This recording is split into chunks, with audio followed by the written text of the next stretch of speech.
খুব অসুবিধা হচ্ছে, কথা বলার খবর নেই।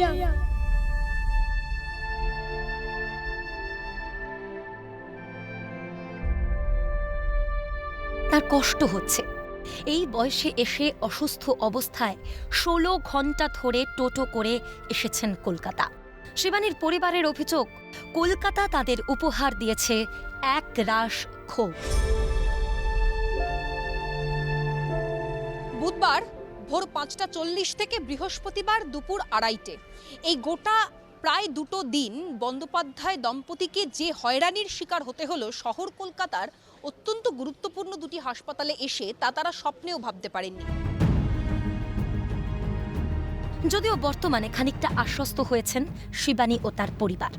এসএসকেএম হাসপাতাল যখন বেড না থাকার কারণ দেখিয়ে শিবানী দেবীকে শম্ভুনাথ পণ্ডিতে রেফার করে দিল, তখন আর শরীর চলছে না শিবানী দেবীর। খবর সংগ্রহে গেলেও সিএন এই অমানবিকতা দেখতে পারেনি। মানবিক হয়ে সিএন সিদ্ধান্ত নেয় সিএন এর গাড়িতেই শিবানী দেবীকে নিয়ে আসা হবে শম্ভুনাথ পণ্ডিত হাসপাতালে।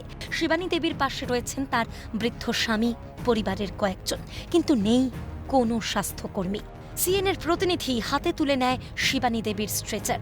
সিএন এর গাড়ির চালক শিবানী দেবীকে কাঁধে তুলে স্ট্রেচার থেকে তোলেন গাড়িতে।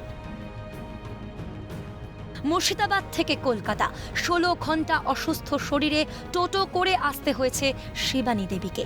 তারপর ভর্তি হতে না পেরে ধুঁকতে ধুঁকতে রাস্তাতেই কেটেছে প্রায় 2 দিন।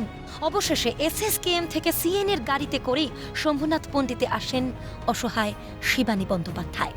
তো কথা বলতে খুব অসুবিধা হচ্ছে, কথা বলার খবর নেই। আমার কি কষ্ট হচ্ছে আপনার এখন? বুকের যন্ত্রণা হচ্ছে, ঘাড় পিঠ কনকন ফেটে যাচ্ছে, সারা গায়ে জল জমে। খাওয়া দাওয়া করতে পারছেন না? হ্যাঁ, বমি হয়ে যাচ্ছে, অনর্গল বমি হয়ে যাচ্ছে। তো টোটো করে এসেছেন? হ্যাঁ, মুর্শিদাবাদ থেকে টোটো করে এসেছি। খুব কষ্ট হচ্ছিল তখন? কষ্ট, সে কষ্ট এক ফোঁটা কাউকে শেয়ার করার মতন আপনি শিবানী বন্দ্যোপাধ্যায়কে আপাততভাবে শম্ভুনাথ পণ্ডিত হাসপাতালে ভর্তি করা সম্ভব হয়েছে, কিন্তু যে ছবিটা একের পর এক পরিষ্কার বা স্পষ্ট হয়ে উঠল, তাতে একথা বলা যায় যে বারংবার বড়াই করে সেন্ট্রাল রেফারেল সিস্টেমের কথা যখন বলা হয়, বেড ভ্যাকেন্সির কথা বলা হয়, তা কি আদৌ বাস্তবে প্রতিফলিত হচ্ছে? যদি প্রতিফলিত হতো, তাহলে কেতুগ্রাম হাসপাতাল থেকে কেন শিবানী বন্দ্যোপাধ্যায়কে পাঠিয়ে দেওয়া হলো কলকাতার যে কোনো একটি হাসপাতালের উদ্দেশ্যে? মুর্শিদাবাদের সালার থেকে প্রায় 16 ঘন্টা টোটোয় চেপে ডানকুনি, সেখান থেকে অ্যাম্বুলেন্সে Kolkata medical college. Kolkata medical college জানিয়ে দেয় চিকিৎসক নেই, সেখান থেকে রেফার এসএসকেএম হাসপাতালে। এসএসকেএম শিবানী দেবীকে ইনজেকশন দিয়ে ফেলে রাখে।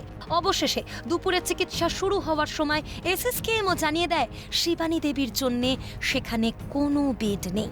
এসএসকেএম থেকে শম্ভুনাথ পণ্ডিত অব্দি আসার জার্নিটা আপনারা শুনেছেন, দেখেছেন। শম্ভুনাথ পণ্ডিতে ভর্তি হওয়ার পর সিএন কিছুটা আশ্বস্ত করতে পেরেছে শিবানী দেবীর স্বামীকে। অসহায় উপেনবাবুর প্রশ্ন, সুদূর মুর্শিদাবাদ থেকে আশা নিয়ে কলকাতা এসে সহযোগিতা কি পেলাম বলুন? আমার দিক দিয়ে আশ্বস্ত বোধ করছি এবং মনে করছি আমার স্ত্রীও আশ্বস্ত বোধ করছেন যে আমি একটু সুস্থ হব মনে হয়। কাজ যেত সবসময়, আমি অসম্ভব কষ্ট পেয়েছি। আমার মতন নিশ্চয়ই অন্য পেশেন্টরা যদি এরম থাকতো, আমার মনে হয় স্বামী সুইসাইড করতো। সহযোগিতা কি পেলাম বলুন? আমি অত বড় হসপিটাল থেকে কি সহযোগিতা পেলাম বলুন? শিবানী দেবীর পাশে দাঁড়িয়েছে সিএন। তা না হলে আবারও বিপদে পড়তে হতো শিবানী বন্দ্যোপাধ্যায়কে। কেন এতটা বেহাল রাজ্যের স্বাস্থ্য ব্যবস্থা? সেন্ট্রাল রেফারেল সিস্টেমের সবটাই কি শুধু লোক দেখানো? না হলে কেন এতটা হয়রান হতে হবে সরকারি হাসপাতালে চিকিৎসা করাতে আসা গরিব মানুষগুলোকে? এখানেই প্রশ্ন উঠছে, শহর কলকাতা তো বটেই, রাজ্যের স্বাস্থ্য ব্যবস্থার বেআব্রু পরিস্থিতি নিয়ে, এবং স্বভাবতই প্রশ্ন থাকছে এই রেফারেল সিস্টেম তা কি কোনোভাবেই কাজে আসছে না? প্রশ্ন থাকছে রাজ্যের স্বাস্থ্য ব্যবস্থার পরিকাঠামো নিয়ে। ক্যামেরায় জনি মণ্ডলের সঙ্গে অভিরূপা সাহা, ক্যালকাটা নিউজ, কলকাতা।